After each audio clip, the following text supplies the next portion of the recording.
Have you ever set a bunch of goals for yourself at the beginning of the new year and then about 3 weeks in just kind of pooped out? If you're frustrated by setting goals and never keeping them, then this video is for you. Hey guys, welcome back to my channel. My name is Nicole and today I'm gonna share some of my best tips on how to set goals and actually keep them. If we've never met before, I'm so glad that you're here. Drop a comment down below and tell me where you're watching from or something fun about yourself, and be sure to subscribe so that you're part of the fam and you're the first to see my videos. Okay, we're not gonna waste any time. We're jumping right into this video. My first tip is to write them down. You are so much more likely to accomplish your goals if you write them down.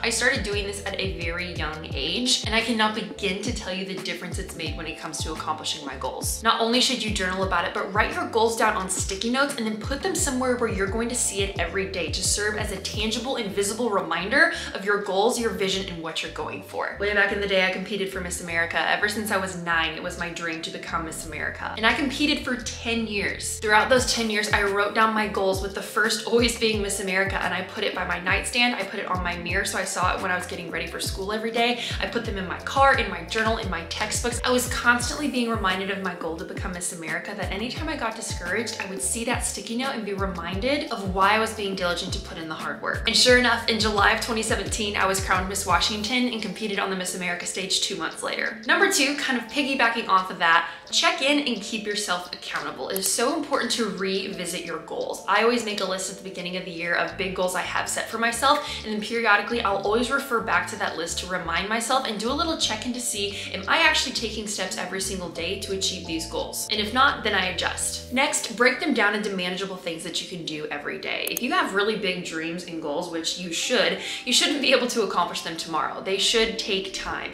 but you can take that dream and break it down into small action steps that you can do every single day that ultimately over time will build up and lead to the accumulation of that dream. For example, it's been a dream of mine since I was 13 to do YouTube full time. So in order to do that, I practiced making videos. I spent hours on the computer learning how to edit. I even went to film school. I made a goal of posting 1 video every single week, even if they were bad. And trust me, if you scroll down far enough on my channel, you will see the bad ones. They're so cringy. But hey, we all start somewhere. I even bought a brand new camera, which at the time was the most money I had ever spent, and it was scary, but I also realized that in order to achieve your dream, sometimes you have to invest in yourself and invest in the dream. And then keep showing up. I cannot emphasize this point enough. This might even be the most important point of the entire video. So if you hear anything I say in this video, hear this. Consistency. There is so much value in consistency and showing up every day, even when you don't want to, and the little things really do add up and make a difference. Consistency builds strength and a foundation that's going to be able to uphold your goals and sustain them once you accomplish them. If you haven't put the work in beforehand of showing up every day and practicing and strengthening those muscles, if you were to just arrive at your dream the next day, that would crush you because you don't have the strength of the foundation to uphold it yet. So for those of you who are like me and want to see immediate results, be patient, be consistent, and keep showing up. That's why it's so important to do these other things like writing your goals down and remembering why you started, so that on those mundane, boring days, you can stay motivated and not give up on your goals. Now, faith is a really big part of my life, so this one's huge for me, but pray. Ask the Lord what He wants you to do. Ask God to reveal to you what your goal should be, and then ask Him for strength and wisdom to know what the first step is. Sometimes if you're having a hard time setting goals, just ask God. I remember when I lived in LA, I was really trying to be a travel blogger and push photography. I was trying so hard to force those things to work. And I vividly remember about 2 weeks before the pandemic, feeling the Holy Spirit say food. I kept hearing that word over and over and over again. It was food, food. You need to lean into food content. And I remember being so confused. I was like, what the heck?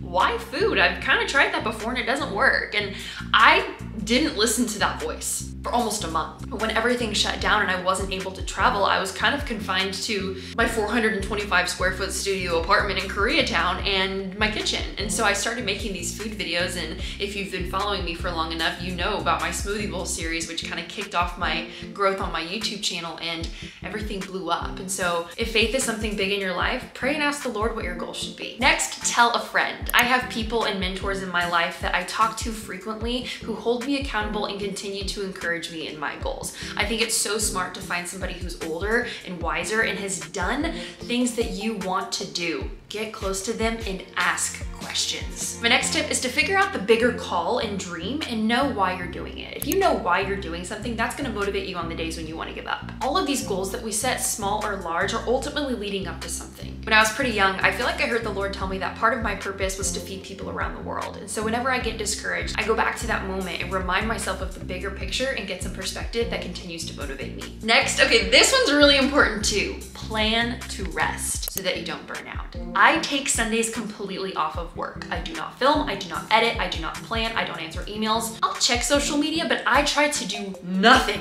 related to my job, because if not, I go crazy. Create manageable rhythms of work and rest so that you stay excited about your goals, because if you don't rest, you will hit a wall, you will burn out, and then you'll be forced to rest. But you shouldn't have to reach the point of burnout before you give yourself a break. Trust me, I have done this many times, and it never worked out. For me, these rhythms look like daily breaks, weekly breaks, quarterly breaks, and yearly breaks. Each of those breaks look different, but I'm intentional about them because your brain needs a break. A lot of that is easier said than done. I am literally the worst at rest, and I've had to work really, really hard to prioritize this because I used to go 100 miles an hour and never stop, and I did not take care of myself. My health plummeted, and I burned out bad. So comment down below how you incorporate rest into your life, because I could definitely use the inspiration. Okay, y'all are gonna laugh at me. My next tip is to create goals that you know you can achieve to make yourself feel accomplished. Yes, I am literally telling you to put an easy goal on your list so that you can check it off and feel good about yourself. Sometimes we just need a little bit of motivation. And I don't know about you, but when I'm feeling really discouraged, if I can just do one thing well, even if it's easy, it makes me feel so much better. Literally so much of achieving your goals is all about your brain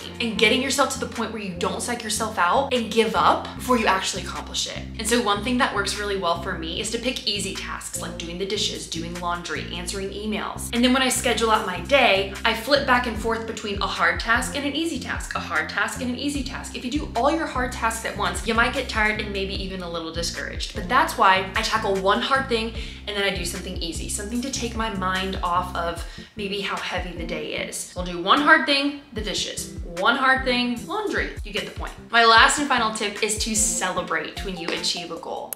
Take a second to be proud of your diligence and hard work. I am the worst at this because I am an Enneagram 3, which is the achiever, and so I'm always moving on to the next thing without taking a second to be present and think about what just happened and be proud of myself and celebrate the accomplishment. Let me know if you're like that at all, but it's okay to celebrate. Take yourself out to dinner or ice cream. I'm giving you permission. Take a day off, get your nails done, go on a walk, whatever brings you joy, but don't skip over your hard work. I think we can all afford to be a little nicer to ourselves. Well, there you have it. Those are my tips. Comment down below which one resonated the most with you. I want to hear your thoughts. I want to hear your goals or any other things that have worked for you when it comes to achieving your goals. But I really hope that this encouraged you. If no one's told you this year, I'm proud of you. You're doing a great job. If you have no one else, know that I'm in your corner and I'm rooting for you, I'm cheering for you, and I want to see you win.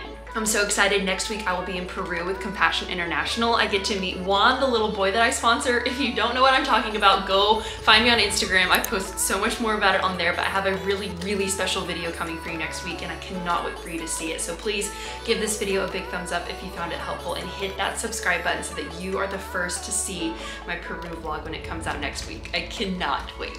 We'll see you then. Bye.